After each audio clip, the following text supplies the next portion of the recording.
C'est un plaisir de vous retrouver. Bonjour à tous et bienvenue sur cette tranche d'information. Malgré la loi sur l'interdiction de l'utilisation des sachets plastiques au Bénin, ces emballages sont toujours présents dans le commerce et dans les rues. Une équipe de la rédaction a fait un tour dans la ville pour le constat. L'automédication chez le patient avec un syndrome d'IST est un comportement très commun, une pratique fortement déconseillée par les spécialistes.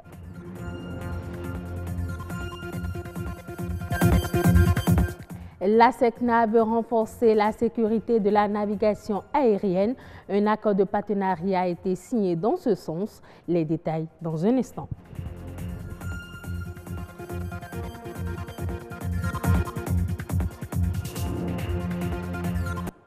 L'éradication des sachets plastiques non biodégradables au Bénin n'est pas encore une réalité.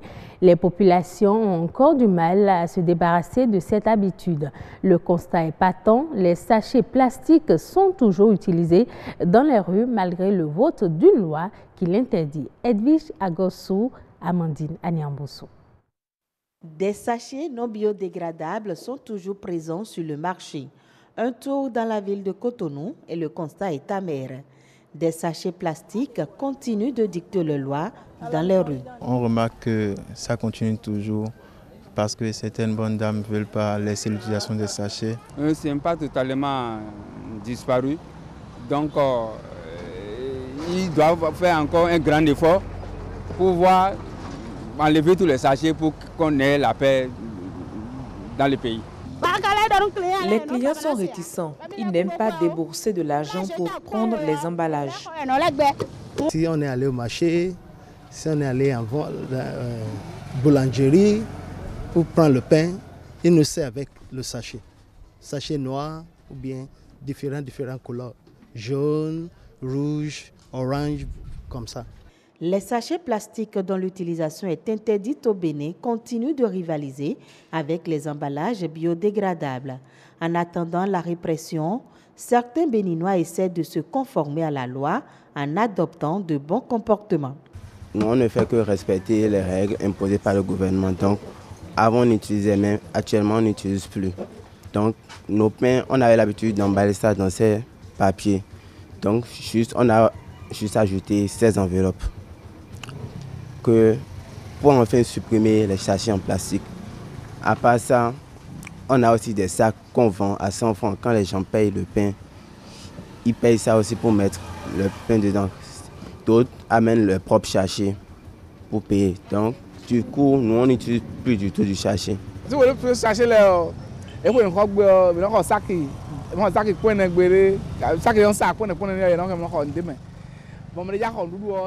Depuis le vote de cette loi, on achète les sacs biodégradables.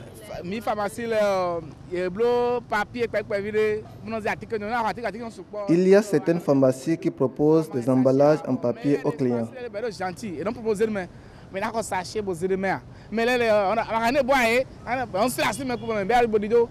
La réussite de la lutte contre les sachets plastiques non biodégradables passe par l'intensification de la sensibilisation. Pour cette affaire de sachets, il faut qu'on se batte réellement pour gagner la lutte. À petits pas, ils vont comprendre. Il faut renforcer la sécurité au niveau des frontières. Ainsi, quand leurs stocks seront épuisés, ils vont s'adapter aux réformes.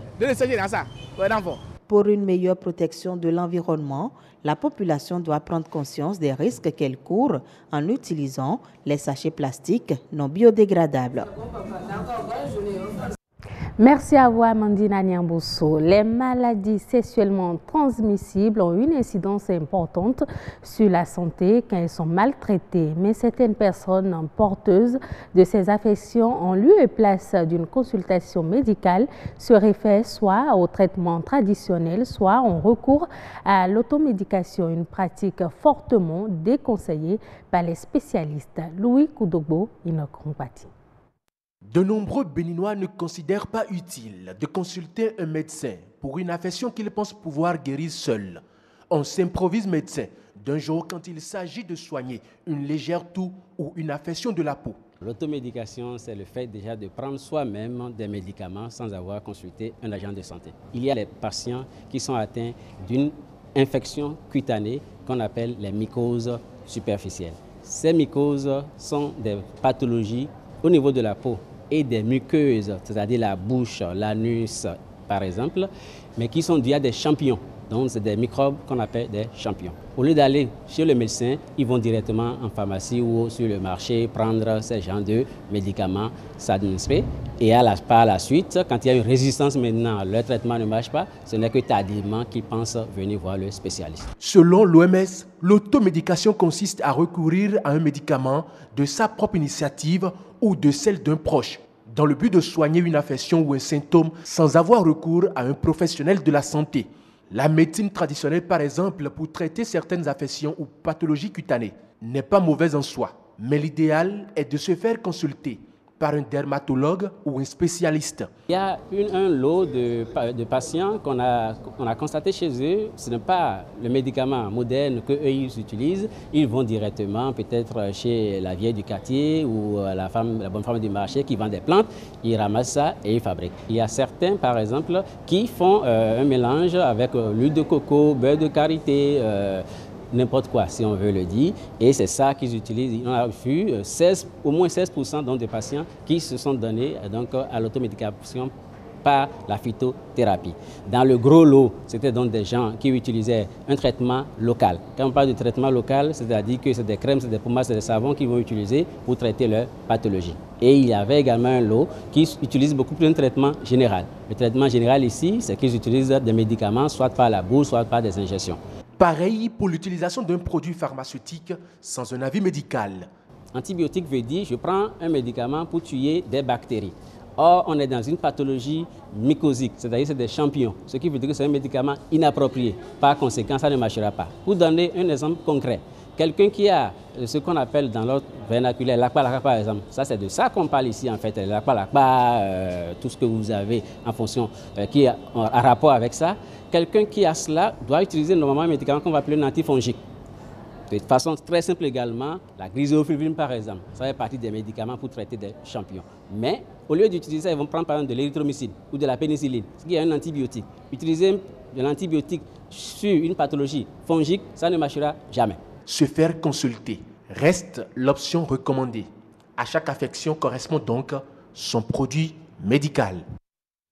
Le gouvernement béninois veut électrifier 100 localités situées dans les zones rurales. La réalisation de ce projet sera possible grâce à un prêt de 16 225 millions de francs CFA à contracter auprès de la Banque d'investissement et de développement de la CEDEAO. Les localités concernées par le projet seront raccordées au réseau électrique national grâce à la mise en place de lignes de transmission et de distribution haute tension. Les habitants des zones ciblées bénéficieront de branchements à des prix promotionnels ainsi que de services d'éclairage public. Toujours dans le secteur de l'électricité, mais en Tunisie, cette fois, la Société islamique internationale de financement du commerce, filiale de la Banque islamique de développement, a annoncé avoir accordé un prêt de 154 millions de dollars à la Société tunisienne de l'électricité et du gaz. Le prêt servira à équilibrer les comptes de la Société tunisienne de l'électricité et du gaz qui se sont détériorés ces dernières années en raison notamment de la hausse des prix du baril de pétrole sur le marché international et de la dépréciation du dinar tunisien face au dollar américain et à l'euro. Ce financement permettra également de payer le gaz naturel importé d'Algérie. La SECNA a signé avec une société un contrat pour la réalisation d'une étude sur la fourniture de services de navigation par satellite en Afrique. La finalisation de l'accord s'est déroulée au siège de l'agence à Dakar, au Sénégal. Reportage. Par cette signature, la SECNA vient de conclure un contrat qui va améliorer la qualité de ses services. Il s'agit dans un premier temps d'études liées à la fourniture de services de navigation par satellite Une technologie nouvelle qui va réduire considérablement les charges relatives aux moyens techniques et humains.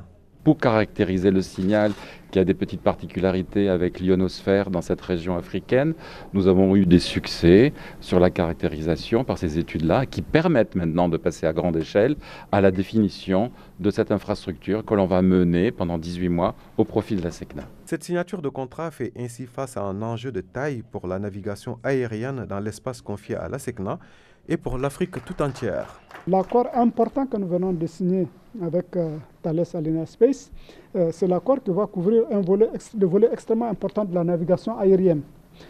Jusqu'ici, comme vous le savez, la navigation aérienne est assurée aux moyens d'équipement au sol. Notre ambition, c'est de faire en sorte que nous puissions offrir les meilleures capacités, les meilleurs moyens techniques de navigation à un avion sur l'ensemble de l'espace que nous couvrons.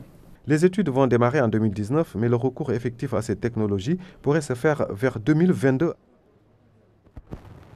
C'est la fin de ce journal. Merci de l'avoir suivi. À bientôt.